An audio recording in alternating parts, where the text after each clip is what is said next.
மாற்றும் வகையில் ஏரி குளங்களில் வண்டல் மண் எடுத்திட திருவாரூர் மாவட்டம் முழுவதும் அந்தந்த பகுதி வட்டாட்சியர்கள் ரூபாய் 2 லட்சம் வரை ரியல் எஸ்டேட் அதிபர்களிடம் பேரம் பேசுவதாகவும் இதற்கு மாவட்ட ஆட்சியர் துணை போவதாகவும் PR பாண்டியன் குற்றம் சாட்டி மாவட்ட ஆட்சியர் அலுவலகத்தை முற்றுகையிட்டு ஆர்ப்பாட்டம். திருவாரூர் அரசு மருத்துவக் கல்லூரி மருத்துவமனையில் சிறப்பு மருத்துவர்கள் இல்லாத நிலையில் ஆண்டுக்கு நூற்றுக்கணக்கானோர் கொலை செய்யப்படுகிறார்கள். விளைநிலங்களை தூர்த்து வீட்டு மனைகளாக மாற்றுவதற்காக ஏரி குளங்களிலிருந்து வண்டல் மண் எடுக்க அனுமதி அளிப்பதற்காக ரியல் எஸ்டேட் உரிமையாளர்களிடமிருந்து அந்தந்த பகுதி வட்டாட்சியர்கள் ரூபாய் 2 லட்சம் வரை பேரம் பேசுவதாகவும் இதற்கு மாவட்ட ஆட்சியர் சாருஸ்ரீ துணை போவதாகவும் PR பாண்டியன் தலைமையிலான விவசாய அமைப்பு குற்றம் சாட்டி மாவட்ட ஆட்சியர் அலுவலகத்தை முற்றுகையிட்டு ஆர்ப்பாட்டத்தில் ஈடுபட்டார். ரியல் எஸ்டேட் அதிபர்கள் விளைநிலங்கள் முழுமையும் ரியல் எஸ்டேட்டுகளாக திருவாரூர் மாவட்டத்தை மேம்படுத்துவதற்கு மாவட்ட ஆட்சியர் துணை போகிறார். அவர்களுக்கு எந்த தடையும் இல்லாமல் அனுமதி வழங்கப்படுகிறது. ஒரு மாத காலம் மண்ணல்லுவதற்கு 2 லட்சம் ரூபாய் வட்டாட்சியர்கள் பேரம் பேசிக் கொண்டிருக்கிறார்கள். இங்கே நமது விவசாய சங்க தலைவர்களிடத்திலே நேரடியாக கேட்ட வட்டாட்சியர்கள் அந்த மாவட்டத்தில் செயல்படுகிறார்கள்.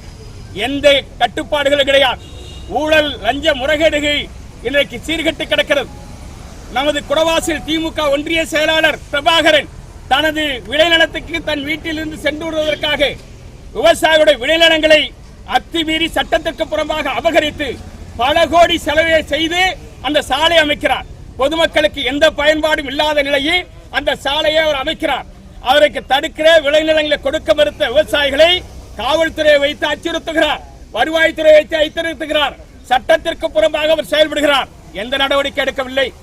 மாவட்ட ஆட்சியர் அலுவலகத்துக்குள்ளே இயங்கக்கூடிய மருத்துவக் கல்லூரி மருத்துவமனை இன்றைக்கு உயிர்காக்கும் உயர் சிகிச்சை பிரிவு 24 மணி நேரம் செயல்படுவதற்கான அனுமதி இல்லை.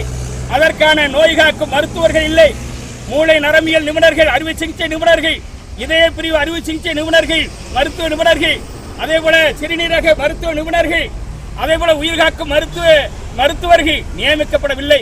மாறாக மாவட்டத்தில் நடைபெறுகிற அனைத்து விபத்துகளில் காயப்படக்கூடிய நோயாளிகள் இந்த மருத்துவக் கல்லூரிக்கு தான் கொண்டு செல்ல வேண்டும் என்று கட்டாயப்படுத்தி இங்கே கொண்டு வந்து கொள்ளுகிறார்கள். பல நூறு பேர் ஒரு ஆண்டுக்கு படுகொலை செய்யப்படுகிறார்கள். எனவே இன்றைக்கு மருத்துவ கல்லூரி என்கிற பெயரில் இன்றைக்கு மக்களை கொள்ளுகிற ஒரு நிலையாக திருவாரூரில் தொடர்கிறது. மருத்துவர் பற்றாக்குறை நீடிக்கிறது. அவசரகால மருத்துவ சிகிச்சை பிரிவு மருத்துவக் கல்லூரி இல்லை. இது குறித்தெல்லாம் மாவட்ட ஆட்சியரிடத்தில் பேச வேண்டும் என்று நேரம் கேட்டால் விவசாயிகளை சந்திக்க மறுக்கிறார். அவர் விவசாயிகளை புறக்கணிக்கிறார். ஏழை பகுதி மக்களுடைய கருத்தை கேட்பதற்கு புறக்கணிக்கிறார். இந்த பிரச்சனைகளை அரசுக்கு எடுத்துரைத்து தீர்வு காண வேண்டிய மாவட்ட ஆட்சியரையே கண்டித்து அவர் பெயரை போட்டு தமிழ்நாடு காவிரி விவசாய சங்கம் இன்றைக்கு ஆர்ப்பாட்டம் நடத்தக்கூடிய